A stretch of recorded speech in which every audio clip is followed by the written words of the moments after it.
दोस्तों 1938 में आरबीआई के द्वारा इंडिया में पहली बार नोट छापना शुरू किया गया था। नोटों की सिक्योरिटी के लिए समय समय पे इनमें थोड़े बहुत बदलाव किए जाते हैं। अब जैसे कि 2016 में प्रधानमंत्री नरेंद्र मोदी जी ने पुराने नोटों की नोटबंदी करके सभी नकली नोट बनाने वालों का धंधा बंद कर दिया और नए नोटों में एक्स्ट्रा सिक्योरिटी फीचर ऐड किए। दोस्तों, आपको यह जानकर हैरानी होगी कि भारत नकली नोट छापने में पूरी दुनिया में 9वें नंबर पर आता है। और एनसीआर की एक रिपोर्ट के मुताबिक पता चला कि इंडिया में चल रहे 2000 नोट्स में 56% और 500 के नोट में 31% नोट नकली होते हैं। दोस्तों, इसके अलावा आपने भारतीय सिक्कों में यह स्टार शेप या फिर डायमंड शेप और या फिर ये राउंड शेप जरूर देखा होगा। लेकिन दोस्तों, क्या आप जानते हैं कि इनका मतलब क्या होता है? दरअसल एक के सिक्के के ऊपर स्टार बना हुआ है तो इसका मतलब कि वो सिक्का हैदराबाद में बनाया गया है, और अगर आपके कॉइन के ऊपर सर्कुलर शेप बनी हुई है तो इसका मतलब कि वो सिक्का नोएडा में बनाया गया है, और अगर आपके सिक्के के ऊपर कुछ पैसा डायमंड से बना है तो समझ जाइए कि आपका सिक्का मुंबई में बनाया गया है। दोस्तों, आज की इस वीडियो में हम आपको बताएंगे कि मार्केट में नकली नोट कैसे छापे जाते हैं। बस आप वीडियो के लास्ट तक हमारे साथ बने रहिए। तो चलिए वीडियो को शुरू करते हैं।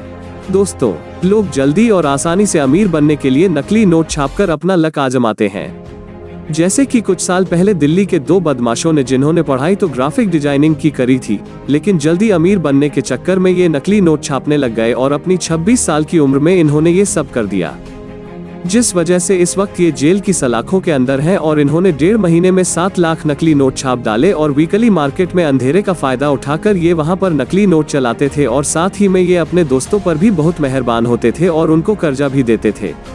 दोस्तों, ऐसा ही एक बार गुजरात के राजकोट में नकली नोटों से भरी एक फाइनेंशियल की गाड़ी पकड़ी गई, जिसमें लगभग 4.5 करोड़ रुपयों के नकली नोट पाए गए, और देखने में ये 2000 के गुलाबी नोट बिल्कुल असली लगते थे। और इन नोटों की गिनती करने में 1 दर्जन पुलिस वालों को 10 घंटे लग गए।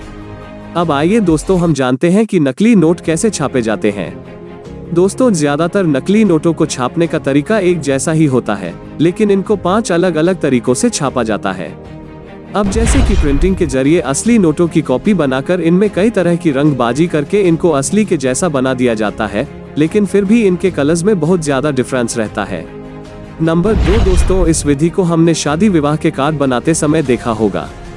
जिस तरह हम पेंसिल से स्क्रैच करके अलग अलग प्रकार के हूबहू चित्र बना देते हैं, ठीक इसी तरह ही नोटों को भी पेपर के ऊपर छापा जाता है। अब जैसे कि प्रिंटिंग के जरिए असली नोटों की कॉपी बनाकर इनमें कई तरह की रंगबाजी करके इनको असली के जैसा बना दिया जाता है, लेकिन फिर भी इनके कलर्स में बहुत ज्यादा डिफरेंस रहता है। अब दोस्तों, नंबर 3 पर है फोटोग्राफिक प्रोसेस। दोस्तों, जैसे फोटोग्राफर अंधेरे कमरे में जाकर उसको सेंसिटिव पेपर पर उतारते हैं, ठीक वैसे ही नोटों की फोटो लेने के बाद उसको सेंसिटिव पेपर पर उतारा जाता है और बाद में इन पर कलरिंग और टोनी की मदद से इनको असली के जैसा दिखाया जाता है। अब सब प्रोसेसिंग के बाद इन नोटों की असली और नकली की पहचान करना बहुत मुश्किल होता है। नंबर 4 दोस्तों, ये तरीका बहुत ही सीधा है, लेकिन इसमें हाथ की सफाई चाहिए। यहाँ पर एक इंसान असली नोटों की नकल करके कागज पर हूबहू उसकी ड्राइंग बनाते हैं। इस प्रोसेस में टाइम बहुत लगता है, लेकिन फिर भी लोग इसका प्रयोग करते हैं और अपना लाकर घुमाते हैं। अब दोस्तों, नंबर 5 पर है लिथोग्राफी प्रोसेस। इस प्रोसेस में पत्थर के बहुत सारे टुकड़ों पर नोटों की आकृति तैयार कर ली जाती है और फिर बाद में उसे छापा जाता है। लेकिन दोस्तों, नोटों की सिक्योरिटी लाइन बनाने के लिए वाटर कलर और कई तरह के फॉयल का यूज किया जाता है, और आपको बता दें कि ऐसे नोटों को पहचानना भी बहुत मुश्किल होता है। दोस्तों, वैसे हमारे देश में केवल 4 ही प्रिंटिंग प्रेस मशीन है जो कि नोट छापते हैं। अब जैसे कि देवास, नासिक, मसूरी और सलबोनी, इन्हीं 4 इलाकों में नोट छापे जाते हैं। इन 4 जगहों के अलावा अगर नोट कहीं पर भी छपा है तो वो नकली नोट ही माना जाएगा। तो दोस्तों, ये थी आज की वीडियो। वैसे दोस्तों, आपको बचपन में अपनी पॉकेट मनी कितनी मिलती थी? कमेंट करके हमें जरूर बताएं और इस वीडियो को लाइक करके चैनल को सब्सक्राइब करना ना भूलें।